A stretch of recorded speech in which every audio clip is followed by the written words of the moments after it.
ये शेर किंग बहुत सारी जल परियों को समुद्र के अंदर कैद करके इस नदी में रखा था। एक दिन रेड बुल उसी समुद्र में नहा रहा था। तभी समुद्र के अंदर से एक जल परी निकली और उसने रेड बुल को सारी बात बता दी है। रेड बुल सब कुछ सुनकर जल परी के साथ चल देता है। कुछ देर बाद जल परी और रेड बुल वहाँ पहुँच जाते हैं। तभी शेर किंग रेड बुल के सामने आ जाता है और बोलता है, तुम क्यों आए हो? रेड बुल बोलता है, मैं सभी जल परियों को छुड़ाने आया हूँ। शेर किंग कहता है, ठीक है, अगर तुम मुझसे कुश्ती जीत गए तो मैं सभी जल परियों को छोड़ दूंगा। रेड बुल कहता है, ठीक है। अगले दिन समुद्र में कुश्ती होती है। दोनों आमने सामने होते हैं। तभी शेर किंग रेड बुल को ऐसा उठाकर पटकता है कि वहीं पर रेड बुल मर जाता है और शेर किंग ईश कुश्ती को जीत जाता है। कुछ दिनों बाद उसी समुद्र में मुन्ना नहा रहा होता है। तभी समुद्र के अंदर से एक जल परी निकलती है और सारी बात मुन्ना को बता देती है। मुन्ना जल परी की बात सुनकर उसके साथ चल देता है। कुछ देर बाद वह जल परियों के पास पहुंच जाता है। तभी फिर से शेर किंग सामने आ जाता है और बोलता है, अब तुम क्यों आए हो? मैं जानता हूँ। देखो मुन्ना, अगर तुम मुझसे कुश्ती जीत गए तो मैं सभी जल परियों को छोड़ दूंगा। मुन्ना हाँ भर देता है। अगले दिन कुश्ती होती है।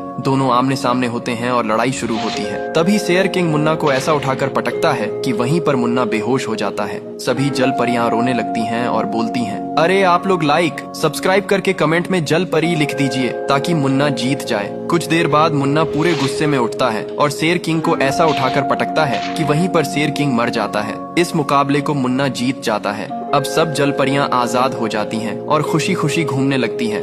ये मुन्ना बाइक से सोना दूसरे जगह ले जा रहा है। इधर मुन्ना का बड़ा भाई रेड बुल दूसरे के दुकान पर पंचर बना रहा था। मुन्ना तेजी से जा रहा होता है। भेड़िया और कौवा सड़क पर होशियारी से बहुत सारी कीलें फेंक देते हैं ताकि मुन्ना की बाइक पंचर हो जाए और वह गिर जाए। इसके बाद वे दोनों छिप जाते हैं। कुछ समय बाद मुन्ना आता है।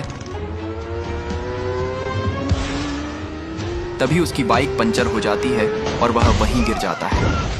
उसके बाद भेड़िया और कौवा के आदमी चारों तरफ से उसे घेर लेते हैं। भेड़िया और कौवा सब सोना उठा लेते हैं और मुन्ना को हाथ पैर बांधकर गाड़ी में बैठाकर एक ऊंचे पहाड़ पर ले जाते हैं।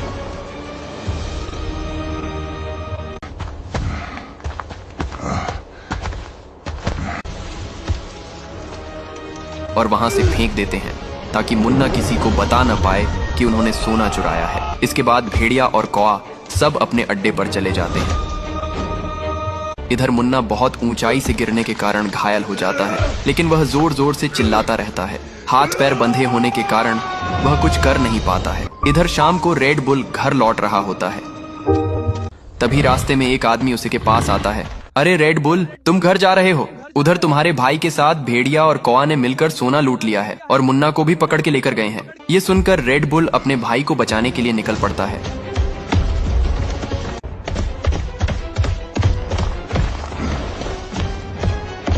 कुछ समय बाद रेड बुल भेड़िया और कौवा के इलाके में पहुंच जाता है। कौवा और भेड़िया कहाँ हो तुम? बाहर आओ, तुम्हारा काल आ गया है। तभी दोनों बाहर आते हैं। हमें पता है तुम किस लिए आए हो, लेकिन अब तक मुन्ना मर गया होगा। इसके बाद रेड बुल गुस्से में दोनों को मारने लगता है।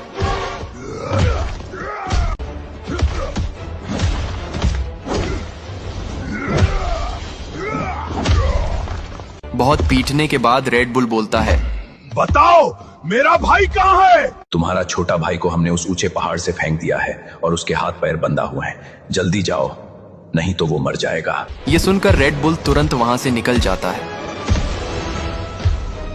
दौड़ते हुए रेड बुल बोलता है, अगर आप लोग अभी लाइक और फॉलो करके एक प्यारा सा कमेंट कर दो ताकि मेरा भाई जल्दी मिल जाए। रेड बुल मुन्ना के पास जल्दी पहुंचता है